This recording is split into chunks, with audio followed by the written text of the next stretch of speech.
नमस्कार मित्रांनो, मोहक मराठी कथा या यूट्यूब चॅनलवर आपले मनपूर्वक स्वागत आहे। यात तुम्हाला नवनवीन कथा ऐकायला मिळतील। जर तुम्हाला मी सांगितलेल्या कथा आवडत असतील तर माझ्या कथांना लाईक आणि सबस्क्राईब करा आणि नवनवीन कथांचा आनंद घ्या।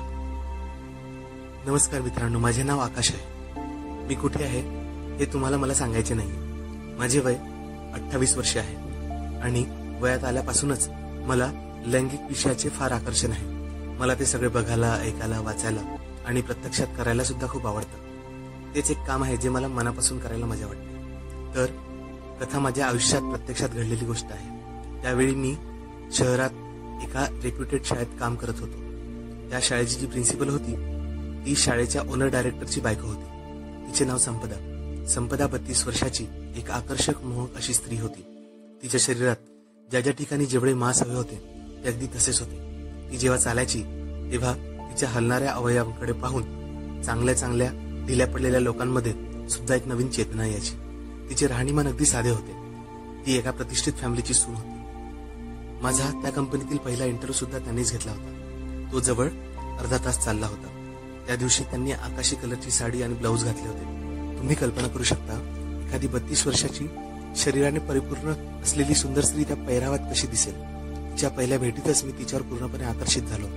तिच्या शरीराचे आडेवेडे पाहून माझ्या शरीरात, खास करून माझ्या कमरेखाली तणाव निर्माण झाला होता। तिचे लक्ष पडणार नाही अशा पद्धतीने मी स्वतःचा पॅन्ट ऍडजस्ट करून बसलो होतो। पण संपदाची नजर सुद्धा तीक्ष्ण होती। तिच्या नजरेतून ते सुटले नाही। तिला लक्षात आले की मी काय केले। तिचा चेहरा लाल झाला तरी पण तिने काहीच झाले नाही असे दाखवले आणि माझ्याशी ती हसून बोलत होती। त्यांनी मला असिस्टंट टीचरच्या पोस्टवर ठेवून घेतले। मी माझ्या जॉबमध्ये खूप मेहनत घेतली आणि लवकरच मॅनेजमेंटच्या नजरेत मी उत्तम शिक्षक म्हणून आलो। त्याचा फायदा असा झाला की कोणतेही एक्स्ट्रा कार्यक्रम असल्यात सगळ्यात पहिले संपदा मॅडम मलाच बोलून घेत होती आणि मी काय आपल्याला तेवढा चान्स म्हणून त्यांच्याकडे पळत जायचो आणि त्यांना चोरून अध्याशासारखा बघत राहायचो। मग बऱ्याचदा असे झाले की काही कामानिमित्त त्यांना माझ्या गाडीवर बसण्याचा योग आला। त्या बिनधास्तपणे माझ्या मागे बसायच्या। रस्त्यातील खाच कळग्यावर मी मुद्दामच ब्रेक दाबून घ्यायचो आणि तेव्हा माझ्या पाठीवर होणाऱ्या त्यांच्या ऐवजांचा स्पर्श मला सुखावून जात होता। कदाचित त्यांनाही कळले होते की मी हे मुद्दाम करतोय, पण त्यांनी त्यावर कधीच ऑब्जेक्शन घेतलं नाही। कदाचित आग दोन्हीकडे लागली होती, फक्त इनिशिएट करायची हिंमत कोणात नव्हती। पुढे जेव्हा त्या माझ्या बाईकवर बसायचा मी त्या क्षणांचा पुरेपूर फायदा घ्यायचो आणि मिळेल तेव्हा कचकचावून ब्रेक दाबून घ्यायचो। असाच एक दिवस मी त्यांच्या घरी गेलो। काही ऑफिशियल काम होते। मी आत प्रवेश करताच पाहिले की त्या एक पातळ असा गाऊन घालून सोफ्यावर बसल्या होत्या। डायरेक्टर साहेब घरी नव्हते। त्यांची मुले बोर्डिंग स्कूलमध्ये शिकायची म्हणून घरात कमालीची शांतता असे। त्यांना असे पाहून माझ्या शरीरात आग भडकायला लागली। त्या पातळ चिकटलेल्या गाऊनमध्ये त्यांचा फिगर अधिकच स्पष्ट दिसून येत होता। तिच्याकडे पाहून असे वाटत होते की चांगल्या पैलवान तरुणांना दमाला भाग पाडणाऱ्या तारुण्याची ती एक तिजोरी होती। मी वाट पाहत होतो की तिजोरी कधी उघडू आणि कधी नाही। त्यांनी शेजारीच मला सोफ्यावर बसायला सांगितले आणि माझ्यासाठी पाणी आणायला त्या किचनमध्ये गेल्या। चालताना त्याची लटकमटक करणारी कंबर आणि त्याच गतीने मटकणारे इतर ऐवज पाहून माझा तर धीर सुटला होता। कसेबसे मी स्वतःला रोखून ठेवले होते। त्यांनी माझ्यासाठी पाणी आणले आणि शेजारी बसल्या। थोड्या वेळ आम्ही शाळेबद्दल बोलत राहिलो, पण अचानक त्यांनी अनघाचा विषय काढला। अनघा कोण हे तुम्हाला पुढे कळेल, पण पूर्ण शाळेत अनघा आणि माझे लफडे सुरू आहे अशा चर्चा रंगत होत्या। जसे त्यांनी मला याबद्दल विचारणा केली माझी तर भांबेरीच उडाली। मी त्यांना स्पष्ट शब्दात सांगितले, मॅडम हे सगळे खोटे आहे, आमच्या दोघात असे काहीच नाही। त्यावर त्या रागावत बोलल्या, ठीक आहे, पण चुकीनेही तू आणि अनघा मला कुठे सापडले तर तो तुमच्या शाळेतला शेवटचा दिवस असेल। मी लगेच होकारार्थी मान हलवली। त्यानंतर जेव्हा पण अनघा माझ्या समोर यायची तेव्हा मी तिला फक्त दुरूनच इशारा करून हसायचो। पण मी तर जन्मजात हरामी होतो। जेव्हा कधीही संपदा मॅडम शाळेत उशिरा यायचा त्या दिवशी मी अनघाला आपल्या कॅबिनमध्ये बोलून घ्यायचो। एक दिवस असेच झाले। आम्ही म्हणजे मी आणि अनघा संपदा मॅडमच्या ऍब्सेन्समध्ये माझ्या केबिनमध्ये बसलो होतो। मॅडम अजूनही आल्या नव्हत्या, त्यामुळे आम्हाला मोकळे रान मिळाले होते। तिने मला आपल्या छातीशी घट्ट बिलगून घेतले। मी तिच्या ओठांवर ओठ ठेवून होतो। आम्ही आपल्याच मस्तीत होतो। मला कळलेच नाही संपदा मॅडम माझ्या कॅबिनमध्ये आल्या आणि आम्हाला असे काही करताना बघत होत्या। पण जेव्हा माझे लक्ष त्यांच्याकडे गेले तर ते आपल्या सलवारमध्ये हात घालून काहीतरी करत होते. आता तर मला कळून चुकले होते की त्या नक्की काय करत होत्या. कदाचित आम्हाला बघून त्यांना राहावले गेले नसेल, पण जेव्हा त्यांना कळले की मी त्यांना बघतोय, त्यांनी पटकन आपल्या चेहऱ्यावर खोटा राग दाखवला आणि बोलला, हे सगळं काय सुरू आहे? आम्ही दोघे घाबरलो, पण त्यांनी आवाज तेवढाच ठेवला होता की केबिनच्या बाहेर कुणाला कळणार नाही आणि आम्ही दोघे सुद्धा घाबरून जाऊ. अनघा तर अगदी चेहरा लपूनच बसली होती. संपदा मॅडमनी तिला खूप झापले होते आणि ती मला बोलली, आकाश, शाळा संपल्यावर माझ्या ऑफिसमध्ये पुढचे आपण तिथेच बोलू. मी तुम्हाला सांगायचे विसरलो की मॅडमचे घर शाळेतच होते. त्यांच्या ऑफिसला 4 दरवाजे होते. एक दरवाजा मेन गेट होता जो समोर उघडला जायचा, दुसरा दरवाजा ज्या ठिकाणी क्लासेस भरतात त्या ठिकाणी उघडायचा, तिसरा दरवाजा टीचर्स कॅबिनमध्ये जिथे आम्ही सापडलो होतो, आणि चौथा दरवाजा त्यांच्या घरात जाण्यासाठी उघडायचा. अशा पद्धतीने त्या वाटेल तेव्हा तिथे सगळीकडे लक्ष देऊ शकत होत्या. त्यांच्या ऑफिसमध्ये बसल्यावर माझी छाती धडधडायला लागली होती. आता पुढे काय होणार याचा मी विचार करत होतो. तेवढ्यात मॅडम आल्या आणि त्यांनी सगळे दरवाजे व्यवस्थित बंद आहे का हे चेक करून घेतले आणि चौथ्या दरवाजाने त्यांनी मला सरळ घरात यायला सांगितले. मी घाबरतच त्यांच्या घरात शिरलो. त्यांच्या हॉलमध्ये एक छोटा बेड होता ज्यावर त्या कधी कधी आराम करायच्या. त्यांनी तिथे मला बसायला सांगितले आणि प्यायला पाणी दिले. लगेच माझ्यावर ओरडायला लागले, मी तुला मागेच वॉर्निंग दिली होती, इथे सगळं असं काही चालणार नाही म्हणून. मी तुझ्या कामाकडे पाहून तुला शेवटचे सांगतो, पुढे असं काही तुला करताना पाहिले तर दुसऱ्या दिवशी मी तुला नक्कीच कामावर काढून टाकेन. मी घाबरलो होतो. माझ्या डोळ्यातून अश्रू निघायला लागले. मला कळतच नव्हते मी काय बोलू. माझी हालत खराब झाली होती. त्यांचे बोलणे झाल्यावर त्यांनी मला जायला सांगितले. मी भीतच आपल्या घरी आलो. त्या दिवशी मला झोप लागली नाही म्हणून मी दुसऱ्या दिवशी शाळेत जाऊ शकलो नाही. तिसऱ्या दिवशी सकाळीच माझ्या मोबाईलवर शाळेच्या डायरेक्टरचा फोन आला. मला आणखीनच भीती वाटली. मला वाटले की मॅडमनी माझा सगळा कच्चा चिठ्ठा त्यांना सांगितला की काय. माझी जेवढी उरली सुरली इज्जत होती ती सुद्धा आता जाणार. मी घाबरतच फोन उचलला. इकडून प्रश्न आला, कसा आहे आकाश? मी थरथरतच बोललो, ठीक आहे सर. तो बोलला, तुझी तब्येत ठीक आहे का? त्यावर बोललो, थोडा ताप आल्यासारखं वाटत आहे. तो पुढे बोलला, जर तुला उद्या बरे वाटले तर तू माझे एक काम करून देशील का? मी विचारले, बोला ना सर. तो बोलला, बघ, हे पर्सनल काम आहे. ऍक्च्युली संपदा मॅडमला उद्या त्यांच्या माहेरी अर्जंट सोडून द्यायचे आहे. मी जरा चमकलोच आणि त्यांना विचारू लागलो, पण सर मी कसे सोडून देऊ शकतो? त्यावर तो बोलला, मला एका कामासाठी अर्जंट बाहेर जायचे आहे आणि पूर्ण शाळेत तूच असा एक व्यक्ती आहे जो शाळेव्यतिरिक्त सुद्धा मॅडम सोबत इतर कार्यक्रमात किंवा कोणत्या सेमिनारला बाहेर असतोस. त्यामुळे तुझ्यासोबत यायला मॅडम कम्फर्टेबल आहे. वाटल्यास तू माझी कार घेऊन जा, म्हणजे तुला सोपे राहील. मी काय बोलणार? मी फक्त हो असं बोललो. मी विचारात पडलो की फक्त मॅडमलाच माहित होते की मला कार चालवता येते. मग त्यांनी मला स्वतः न विचारता सरांकडून का फोन करायला लावला? असो, दुसऱ्या दिवशी सकाळी मी त्यांच्या घरी हजर झालो. सरांकडून चाबी घेऊन मी कारमध्ये बसलो. थोड्या वेळातच संपदा मॅडम बाहेर आल्या. जेव्हापासून त्यांनी मला नोकरीवरून काढण्याची धमकी दिली होती तेव्हापासून तर दिसताच मला घाम फुटायचा. त्या माझ्या बाजूच्या सीटवर येऊन बसल्या पण काही बोलल्या नाही. माझी नजर चोरून त्यांच्यावर पडली तर मी त्यांना पाहतच राहिलो. त्यांनी गुलाबी रंगाची साडी घातली होती. शिफॉनची सुंदर साडी होती. त्यावर बारीक फुले होती. त्या साडीवरती ती खूपच सुंदर वाटत होती. माझी नजर अगदी तिच्यावरच रोखून राहिली. त्यांनी माझ्याकडे पाहिले आणि टॉन्ट मारत म्हणाले, जर माझ्याकडे पाहून झाले असेल तर जरा गाडी सुद्धा स्टार्ट कर. मी एकदम दचकून गाडी स्टार्ट केली. 1-2 झटके खात गाडी बंद पडली. त्यांनी पाणी पिण्यासाठी बॉटल हातात घेतली होती. झटक्यासरशी पाणी उचलून कपड्यांवर पडले. त्यावर त्या वैतागून बोलल्या, अरे काय करत आहेस? आता तुला गाडी चालवता येत नाही की तीही विसरलास?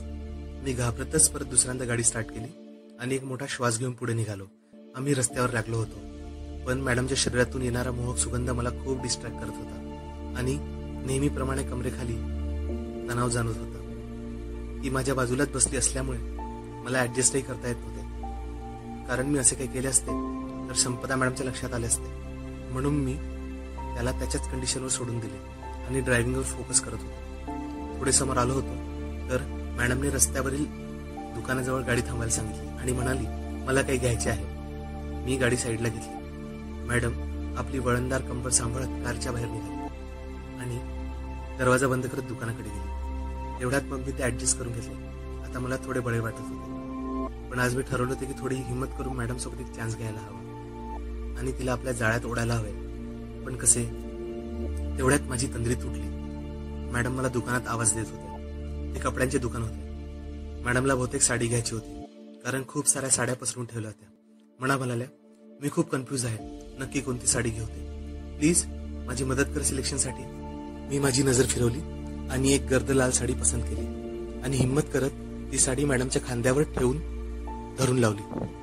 त्यामुळे माझ्या हातांना त्यांच्या खांद्याचा, मानेचा आणि छातीचा स्पर्श झाला. मी शहारलो होतो, पण मी काहीच झाले नाही असे दाखवले. त्यांनी माझ्याकडे एक नजर टाकली आणि त्या उठत त्या जवळच्या मोठ्या आरशासमोर उभ्या राहिल्या आणि मी निवडलेली साडी त्यांनी पसंत केली. त्यानंतर त्यांनी स्वतःसाठी काही अंडरगार्मेंट्स घेतले. त्या घेत असताना मी त्यांना चोरून पाहत होतो. कदाचित त्यांचे लक्ष सुद्धा माझ्यावर होते. आम्ही दुकानातून बाहेर पडताच तिथे एक कुल्फीची गाडी उभी होती. त्यांनी तिथून 2 बदाम कुल्फ्या घेतल्या, एक मला दिली, ती मी चाटून खाऊ लागलो. खाता खाताच मी गाडी सुरू केली. असेच अचानक माझे त्यांच्याकडे लक्ष गेले, तेव्हा मी पाहिले की त्या कुल्फी चाटून खात होत्या. खाता खाता त्यांची एक नजर माझ्या कमरेखाली फिरत होती. माझे लक्ष गेल्यावर त्या समोर बघू लागल्या. त्यांना असे बघून माझ्या मनात काही वेगवेगळ्याच कल्पना सुरू झाल्या होत्या आणि त्या अचानक बोलायला लागल्या, आकाश, तू अनघाला सोडून दे, ती तुझ्या लायक नाही, ती फक्त आपल्या शरीराची गरज शमवण्यासाठी तुझा वापर करते. त्यांचे असे बोलणे ऐकून मी चक्रावून गेलो. मी कधीच विचार केला नव्हता की मॅडम माझ्याबरोबर या विषयावर असं काही डायरेक्ट बोलतील. मी काहीच उत्तर दिले नाही. आम्ही आता जवळपास अर्धे अंतर पार केले होते. सायंकाळ होत होती. अचानक खूप जोराचा पाऊस सुरू झाला, त्यामुळे मला बाहेरचे बरोबर दिसत नव्हते. म्हणून आम्ही एका ढाब्यावर गाडी थांबवली आणि तिथे आम्ही जेवण केले. थोडे चिप्स, चॉकलेट्स आपल्यासोबत घेतले आणि आम्ही पुढच्या प्रवासाला लागलो, कारण पाऊस थोडा कमी झाला होता. अचानक खूप जोराची वीज कडाडली आणि संपदा मॅडम नकळत घाबरून मला चिकटल्या. मला एकदमच हसायला आले की जिची मला एवढी भीती वाटते ती एका छोट्या विजेला घाबरते. जशी ती भानावर आली आणि तिला कळले की ती मला खेटून आहे, ती अलगद माझ्यापासून दूर झाली. आज बहुतेक माझे नशीब माझ्यासोबत होते. तिच्या त्या अचानक झालेल्या स्पर्शाने माझ्या शरीरात पूर्ण एक करंट धावला होता. माझ्या नसानसात एक उत्तेजना जागी झाली होती. पावसाचा जोर आता परत वाढत चालला होता. तेवढ्यात आमची गाडी 1-2 झटके खाऊन बंद पडली. काय करावे काही समजत नव्हते. मॅडम कधी माझ्याकडे तर कधी बंद काचामधून बाहेर बघत होत्या. मी त्यांना म्हणालो, थांबा जरा बघतो काय झाले ते. त्यावर त्या बोलल्या, अरे खूप जोराचा पाऊस सुरू आहे, अशाने तुझे कपडे ओले होऊन जातील. एक काम कर, तू आपले पूर्ण कपडे काढून घे आणि माझ्याजवळ एक मोठा स्कार्फ आहे, तो गुंडाळून तू बाहेर जाऊन गाडीला काय झालं ते बघून ये. मलाही तिचे बोलणे पटले आणि मी तसेच केले आणि गाडीच्या बाहेर पडलो. बोनेट उघडल्यावर पाहिले की गाडीतून वाफा निघत होत्या. बहुतेक कार्बोरेटरचे पाणी संपले होते, म्हणून गाडी स्टार्ट होत नव्हती. आता मला खूप थंडी वाजत होती. मी कार्बोरेटरमध्ये पाणी नाही हे मॅडमपासून मुद्दामून लपवले, कारण आज माझ्या डोक्यात काही वेगळेच होते. मी परत आत आलो आणि गाडी स्टार्ट करू लागलो. मॅडम मोठ्या आशेने माझ्याकडे पाहत होत्या. त्यांना वाटले की आता गाडी सुरू होणार आहे. गाडी तर सुरू होणार नव्हतीच. मी परत गाडीच्या बाहेर पडलो. बोनेट उघडून काही चेक करायचं नाटक करू लागलो. त्या विचारतोय नक्की काय झाले. मी म्हटले, गाडी सुरू होत नाहीये, मेकॅनिकला बोलवतो. असे बोलून मी परत गाडीत आत आलो आणि फोन डायल करायचे नाटक करू लागलो. आता मॅडम चांगल्याच घाबरल्या होत्या आणि मी रागात आपला फोन डॅशबोर्डवर फेकून दिला. ती म्हणाली, काय झाले. त्यावर मी बोललो, अरे आता फोन लागत नाही. तिने तिच्या फोनवरून सुद्धा फोन लावण्याचा प्रयत्न केला, पण नेटवर्क नव्हते. आता काय, गाडीमध्ये बसण्याशिवाय काही पर्याय नाही. मॅडम थोड्या नॉर्मल झाल्यावर आम्ही गाडीतच बोलत बसलो. तेवढ्यात परत एक जोराची वीज कडाडली आणि मॅडम घाबरून माझ्या ओल्या शरीराला चिकटल्या. आता त्यांनाही ओलेपणामुळे किंवा माझ्या उघडेपणामुळे काहीतरी होऊ लागले. त्यांना काही भान नव्हते आणि त्यांचा हात माझ्यावर फिरू लागला. अचानक त्यांचा हात माझ्या तिकडे टच झाला आणि त्या लगेच भानावर येऊन त्यांनी तो हटवून घेतला आणि म्हणाली, सॉरी, मला कळलेच नाही. अचानक विजेचा आवाज आला ना, अचानकच वीज आली ना म्हणून. मी बोललो, काही प्रॉब्लेम नाही हो मॅडम. तरीही मला जाणवले की संपदा मॅडमची नजर माझ्या तिथे खालीच होती. मी त्यांच्याकडे रोखून पाहिले. माझ्याकडे लक्ष केल्यावर त्यांनी चटकन आपली नजर फिरवली. त्यांची चोरी कुणी पकडली अशा पद्धतीने त्यांच्या चेहऱ्यावरचे एक्सप्रेशन आले होते. आता मी विचार केला, हीच ती वेळ आहे. आता टाइम वेस्ट करून चालणार नाही. मी लगेच त्यांचे नाजूक हात आपल्या हातात घेतले आणि त्यांच्या हातांचे हळूवार चुंबन घेतले. संपदा मॅडमनी माझ्याकडे एकदा रोखून पाहिले. मी परत एक चुंबन घेतले. आता त्यांनी आपले डोळे घट्ट बंद करून घेतले. मग तिने कोणताच विरोध न करता माझ्या मिठीत प्रवेश घेतला. माझ्या आलिंगनात घट्ट होती. म्हणाली, करून घे तुला जे करायचे. आजपासून ही प्रिन्सिपल मॅडम तुझी झाली. मग मी जराही वेळ न दवडता त्यांना परत मिठीत घेतले आणि त्यांच्या ओठाचे रसपान केले आणि मग आम्ही मागच्या सीटवर गेलो आणि लगेच पुढच्या कामाला लागलो. मी तर मोकळाच होतो. मग मी मॅडमलाही त्यांच्या वस्त्रबंधनात मुक्त केले, ज्याची आजवर मी बाहेरून कल्पना करत होतो. ते असे माझ्यासमोर प्रत्यक्षात उपभोगायला मिळाले होते. मग काय, मी तुडूनच पडलो. समोरचे जवळपास 15 मिनिटं आम्ही एकमेकांना आनंद देत होतो आणि पुढेही संपदा मॅडमची जवळपास शुद्ध हरपेपर्यंत आम्ही सुरूच होतो. आता ती जणू एकटीच मागच्या सीटवर जवळपास बेशुद्ध पडली होती. मी लगेच स्वतःला सावरून घेतले आणि मॅडमला पूर्ववत समोर बसवले. आता त्या थोड्या सावरत होत्या. मग त्यांना पाणी दिले. त्यांनी अस्ताव्यस्त झालेल्या स्वतःला नीट करून घेतले. पाऊस थांबला होता. मग मी रेडिएटरमध्ये पाणी टाकले आणि गाडी स्टार्ट केली. आता आम्ही पुढच्या प्रवासाला निघालो. काही वेळातच आम्ही त्यांच्या माहेरी पोहोचलो. मी त्यांना सोडून दिले. तिथे थोडे खाऊन मी परत निघालो. मी खुश होतो, कारण माझ्या इतक्या दिवसांची इच्छा पूर्ण झाली होती. आणि 2-3 दिवसांनी मॅडमला परत घ्यायला सुद्धा मी गेलो. येता एका लॉजवर आम्ही काही वेळ थांबलो आणि आपल्या मनातील इच्छा पूर्ण केली.